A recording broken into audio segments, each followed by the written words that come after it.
Well, hello there! I hope you're having an amazing day and that you're ready to talk about documenting our code. This is a very beneficial topic, so you better get ready to master it right now.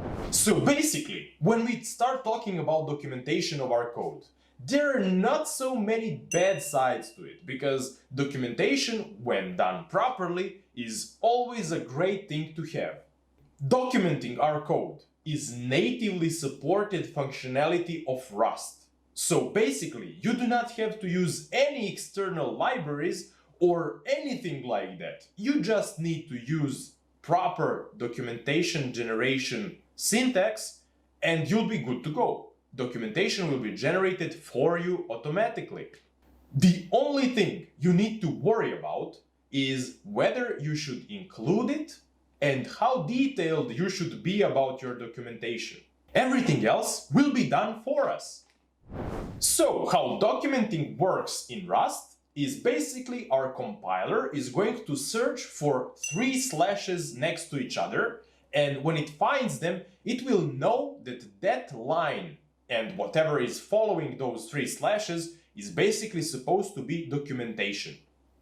So basically, what Cargo will do for us, it will search for those 3 lines and just convert everything after them into HTML for us. Of course, there is a bunch of syntactical sugars that we can use to make our HTML page look really nice. But that is not the scope of this video. I'm not going to cover different ways to format our documentation or to make it look pretty. I'm just going to talk about the functional part about it. Everything else you can find on your own. It's very simple because it's official Rust feature. You can find a ton of documentation about documentation.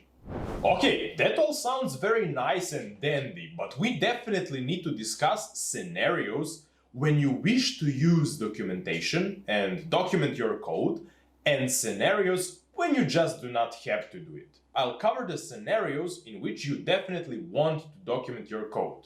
The first scenario is when you're working as a part of the team. When you're not the only person working on the project, you should definitely document the code, because whomever is working with you is definitely not going to think the same way in the same direction as you are, so they will use the documentation you generate as a guideline. So you will explain what was your intent and why did you move certain things the way you did in order to get the result that was required of us.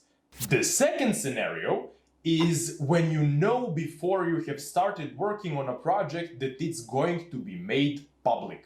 You are building something and you know that it's going to be publicly used. Maybe it's an API or an application or a crate or whatever, but you know that other people will have access to it and will be using it.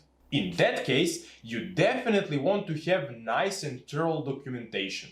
And the final scenario is when maybe you're the only person working on a project, but you know that you have this plan to extend it in future. You're going to build the initial version, but you know that you plan to extend it over time. And most of us, mere mortals, forget stuff, and you can easily forget what you wanted to say and do in your code, which is why documentation can be a really great friend in those situations.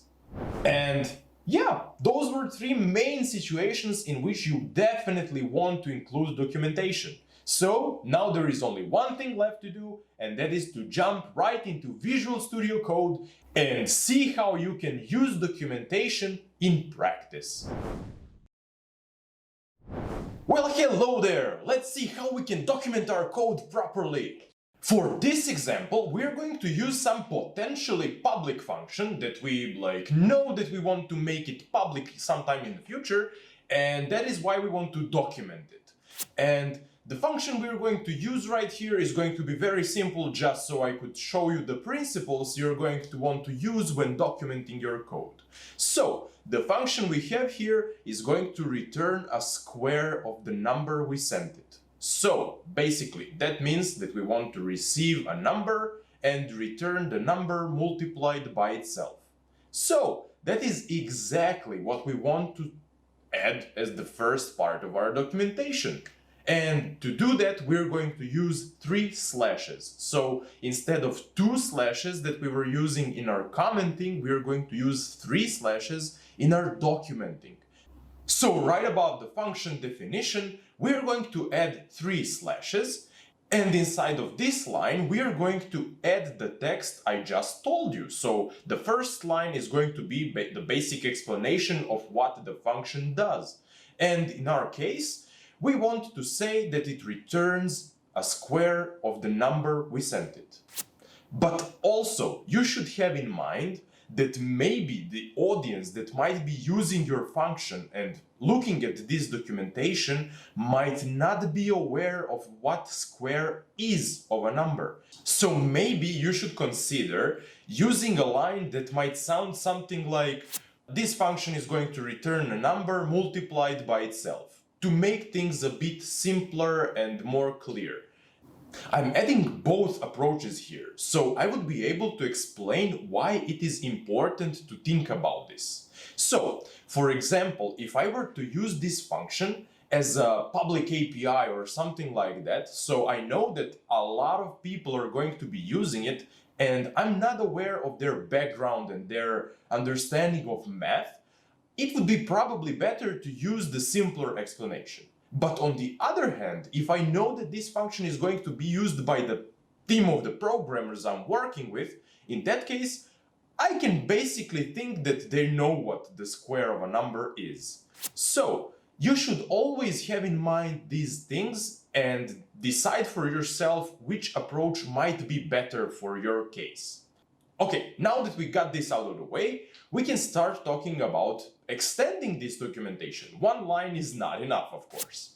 So the one thing that our documentation needs right now is examples. And to add examples, you want to use a hash followed by examples. To specify that you have a section of code in our documentation, you want to be using this character that looks like a quotation mark, a single quotation mark, but it's not a regular quotation mark. It's, let me show you just a second here, this character right here, right under the escape key. I have no idea how it's pronounced properly and how do you say it, but it does look like a quotation mark, but it's a bit different. So when you add 3 of those magnificent characters, you have stated to Cargo that you're starting up a block of code in our documentation. So, in this section, we're going to give an example, which is supposed to explain to future users of this function how to actually test it. So, we specify a variable called y, and inside of it we add value 5, and then we call our function and save the result of the function inside of a new variable which is going to be called square, for example. And then we need to check if it really works. And to do that, we can use the macro called assert equal. This is a built-in macro in Rust which allows us to test a certain values and compare them. And in our case, we know that square of 5 is supposed to be 25. So let's add the assert 25 followed by a comma, and then we add this square result that we calculated. So I feel like this is all we need about our documentation right now. Of course, you can extend it even further. You can explain parameters that this function receives, or what limitations this parameter has to comply with, and stuff like that. Or you can just add who wrote it or something like that. You can extend the documentation in whatever way you like. So, in our case, I feel like this is all we need, and right now there is only one thing left, and that is to actually see how it looks like. So, the next step right now is just to see what our documentation looks like. And to do that, you should remind yourself about that lesson where I was talking about cargo commands. And if you remember, I skipped a few commands from our build command group. And one of those was cargo doc. So right now I'm going to explain it to you.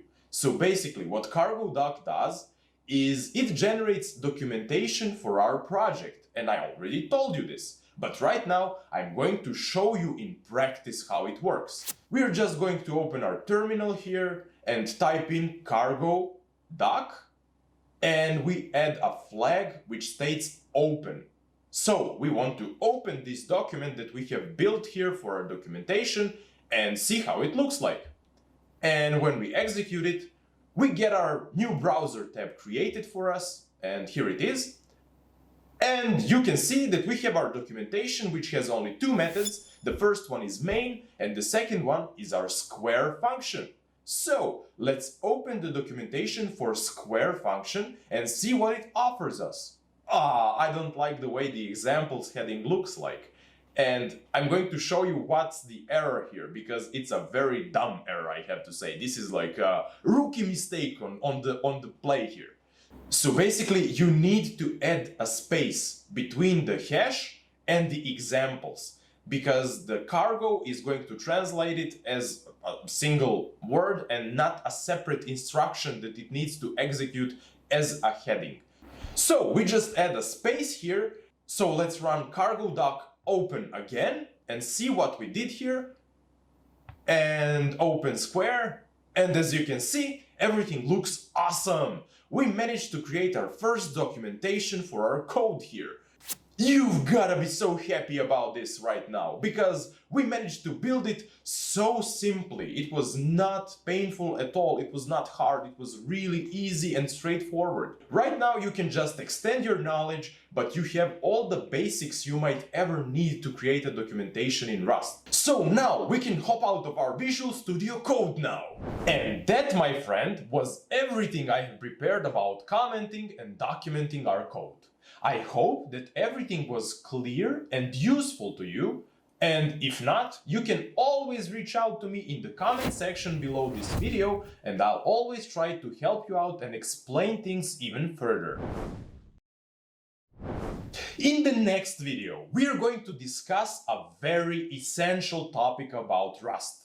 We are going to talk about variables, which is really important, and it's really basic. So you do not want to miss out on that lesson. I hope you're excited as I am about that lesson, and there is only one thing left. Have an amazing day and goodbye!